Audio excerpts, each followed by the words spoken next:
Hey everyone, it's Kathy. And Paul here with iDulting. We're here to help you navigate the crazy world of adulting. Because let's be real, it's a wild ride. We'll be dropping tips, sharing stories, And maybe even spilling some embarrassing secrets along the way. so get comfortable, grab your favorite drink, get ready to laugh, learn, and level up your adulting game. This is iDulting. Don't forget to like, follow, and or subscribe, and share this podcast. Head over to iDulting.com for more information and to submit questions for us about iDulting. And maybe even pick up some of our new merchandise. And if you know any fellow adults who need some guidance, send them our way. Just want to let you guys know that we are partnering with Dubby Energy Drinks. And if you are a person who drinks Dubby or interested in drinking Dubby, if you go to www.dubby.gg and order Dubby, and in your discount code, type iDulting10, you'll get 10% off your purchase. Hi, everyone. Welcome to today's episode. Today, we're going to discuss the beginner's mindset, often called Shoshin in Zen Buddhism. It's the practice of approaching every situation with an openness, a curiosity, and a lack of preconceptions. Sounds pretty simple, but it's not. It is the art of looking at the familiar as if you are seeing it for the very first time. I dare you to try it. As Zen monk Shunryu Suzuki famously wrote, "In the beginner's mind, there are many possibilities, but in the expert mind, there are few." What is a beginner's mindset? It's not about being ignorant or throwing away your experience. It's about decoupling your identity from your expertise. When you are an expert, your ego often forces you to defend what you already know, which closes you off from new information. A beginner, however, has nothing to lose, so they are free to ask dumb questions and see alternative paths. Which makes me the ultimate beginner. I've been asking dumb questions for decades. Some examples are an expert mindset would be somebody focusing always on being right, where a beginner mindset focuses on being curious. Right, an expert reaches for known solutions. Beginners explore new possibilities. They're open to alternative options. An expert judges and categorizes quickly, where a beginner's mindset would observe without labeling. An expert often fears failure or looking foolish, but a beginner embraces mistakes because what you get wrong, you learn from. I'm embarrassed to say I exhibit some expert mindset shortcomings. I know it's not possible because I'm always right, but I see them there. How to get one. Let's talk about developing a beginner's mindset.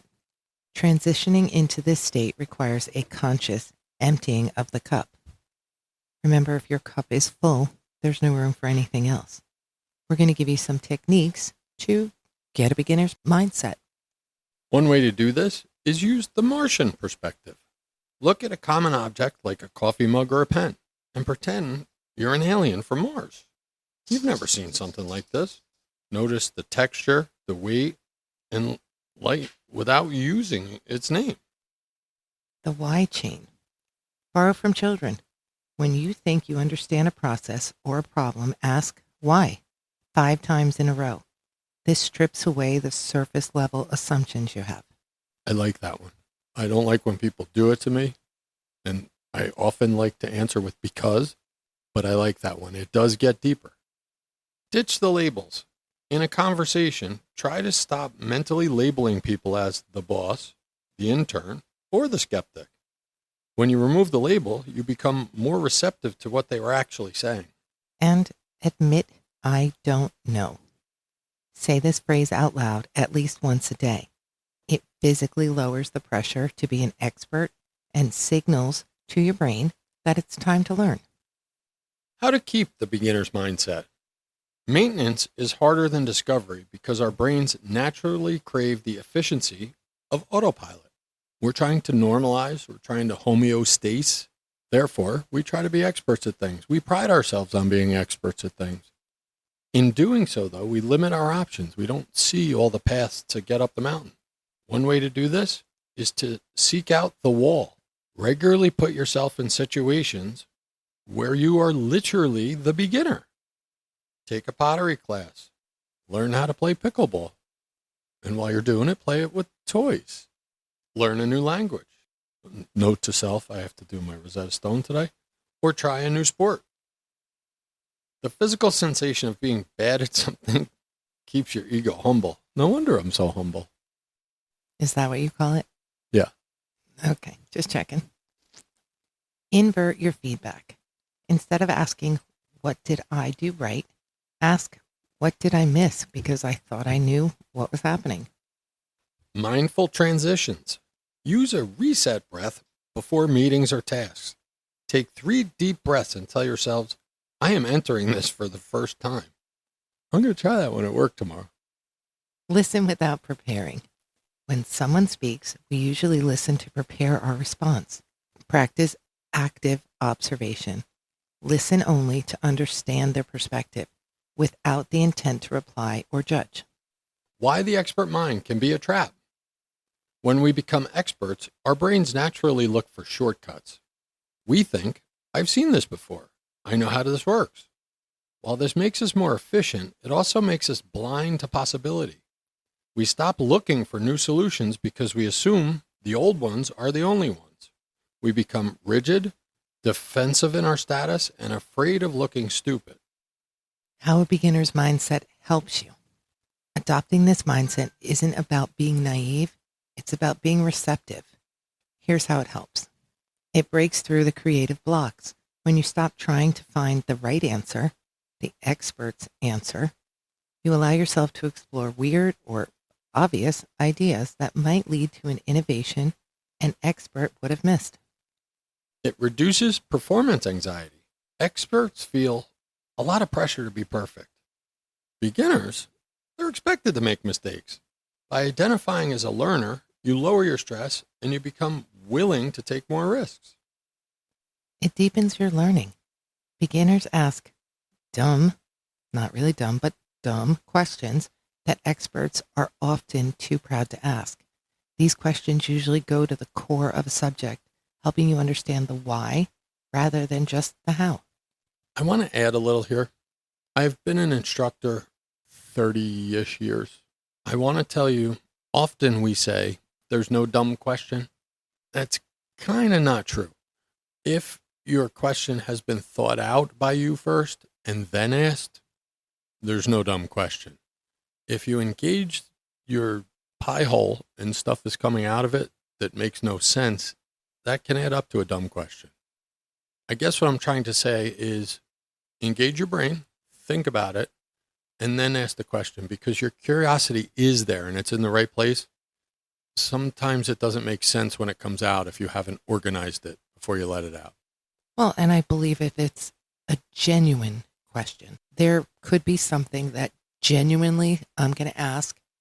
You know the answer. You know you've told me the answer 15 times. You look at me like I'm a dumbass. But I genuinely am asking because obviously I was ignoring you and didn't remember the answer. So I think you should be nicer when it's a genuine question. I'll do my best.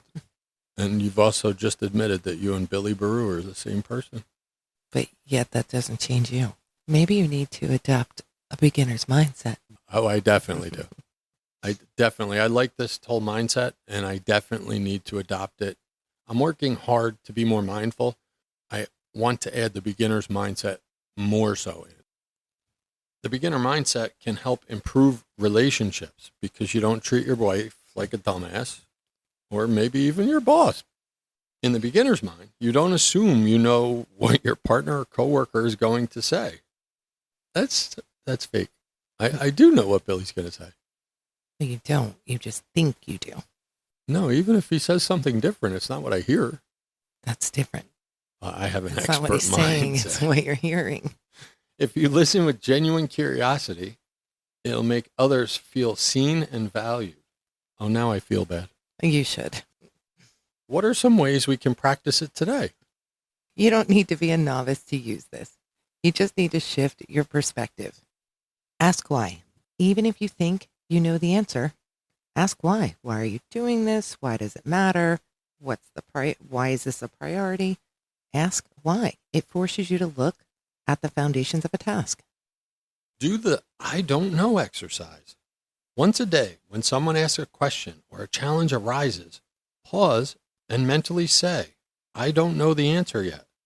This creates a gap in your brain that curiosity can fill, rather than rushing to a prepackaged conclusion. In leadership classes, it's referred to as grow the pause. Find something, it's called a white belt hobby. Just means something you are not good at, something you genuinely are bad at. Juggling, a new language, pottery. Feeling that clunkiness of being a beginner reminds your brain what it feels like to grow.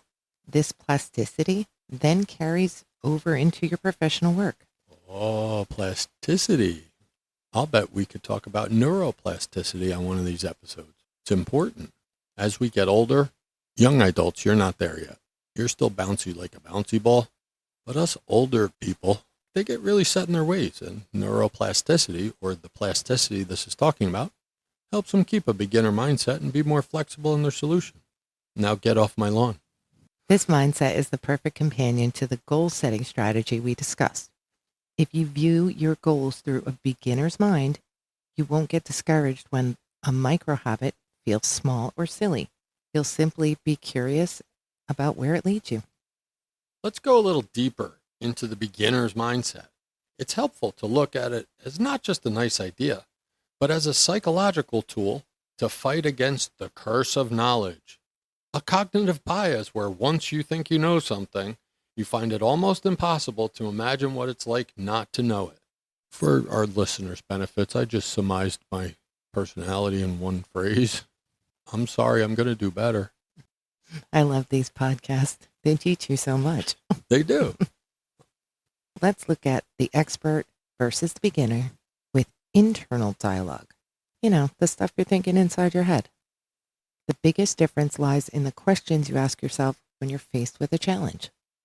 Now, as we're doing it, remember the expert's mind is the rigid mind. It's the one with the worn-in ruts where everything flows the same way, versus the beginner's mind is much more fluid and able to be open and see things. An expert might say, what is the correct way to do this? Where a beginner would be much more likely to think, what are all the ways we could do this or this could be done? Right. An expert would probably say, how can I avoid looking like I don't know? But a beginner would kind of think, what can I learn from this person or this situation? An expert, and this has a use, is always thinking, what other project does this look like? Or this is just like that other project. A beginner is looking at it for the what is unique or different about this situation. A beginner would think, why didn't that work last time? And what has changed? When an expert thinks, I've already tried that, it doesn't work. There's a certain power of intellectual humility. Never heard those words together before looking into beginner's mindset. A beginner's mindset is the foundation of intellectual humility, the recognition that your knowledge is always incomplete. The benefit is people with high intellectual humility are better at evaluating evidence. They don't take it personally when they were proven wrong. They see it as an updating their software type of benefit. The result, you become much harder to stump or defeat because you aren't defending your ego. You're simply collecting data. Using the naive perspective for innovation.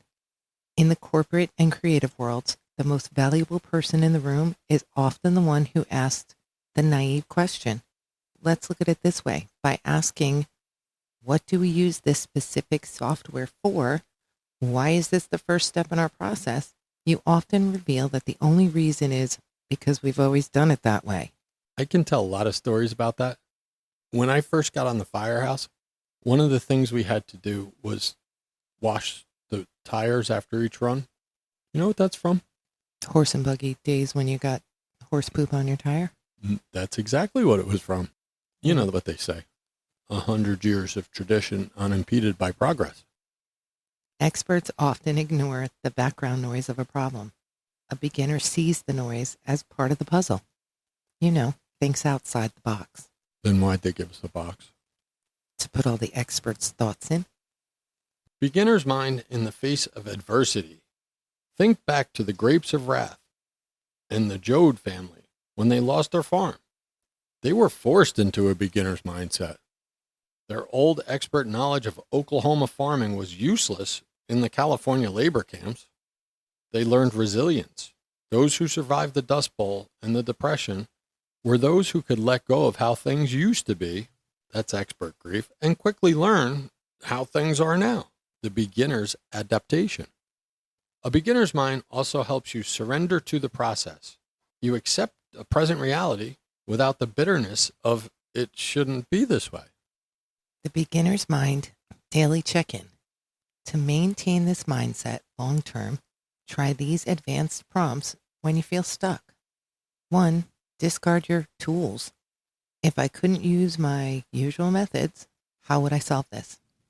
Try the alien perspective. If an alien landed and looked at this problem, what would they find most confusing about it? Or try the 5-year-old test. How would I explain this goal or problem to a child? Remember, if you can't, you don't understand it as well as you think you do. The beginner's mindset works fabulously with goals and goal setting. The reason this is, if you set your goal with an expert mindset, you're likely to be too rigid. If you miss a day, you feel like a failure. Unlike the beginner's mindset, where if you miss a day of your new habit, you don't judge yourself. You give yourself some grace and think, that's interesting. Why did I find it hard to stay with it today? Was I tired? Did I not have it in the right size? Was it too big? You treat your own life like a laboratory. The beginner's mindset was something that kept coming up in conversations and things that we were reading and listening to. We decided to do an episode on it because it can be very helpful. And clearly, going through this episode and doing the research, I discovered that I need to adopt much more of a beginner's mindset. And I feel that a lot of young people get to a certain age, like, they've graduated high school and they're in college, and they don't want to hear other ideas. They feel like they know everything already and they've got this. If they would take 5 minutes to listen to some perspectives around them and absorb some information, they probably would have a lot of ways to do things instead of just I know I already done this. I've got this one way thinking. So the new employee who comes in and within a week is an expert at everything you do, that's who we're talking about here, right? Yeah. Even when someone says to you, why don't you try it this way? And they look at you like you're old or you're young or you're dumb. I got this. Just take a breath and try it a different way. Maybe now you'll have 2 ways to get it done. A lot can be gained from adopting a beginner's mindset. Before we wrap up today, I just want to discuss pretty quickly where we are with our hosting. As far as the listeners go, you're not going to really notice a difference, but we are in the process of changing our hosting platform, which may be interrupting some of the times that stuff drops or where it's available. It is available and always will be through iDulting.com, the website. Again, that's iDulting.com. Right now, we think it's out there on all our normal platforms, but we're not real sure. If you notice it's missing from somewhere, you won't hear this. But if you did, drop us a line so we can know. We'll let you know when that change is completed. Thank you again for listening. We'll talk to you soon. Just remember, you've got this, adults. Keep your head up, your spirits high, and keep adulting with us. Go forth and conquer the world, or at least your to-do list. And don't forget to like, follow, and/or subscribe. Tell your friends, share the podcast, and head over to iDulting.com for more information and to connect with us. See you on the next episode. Be safe.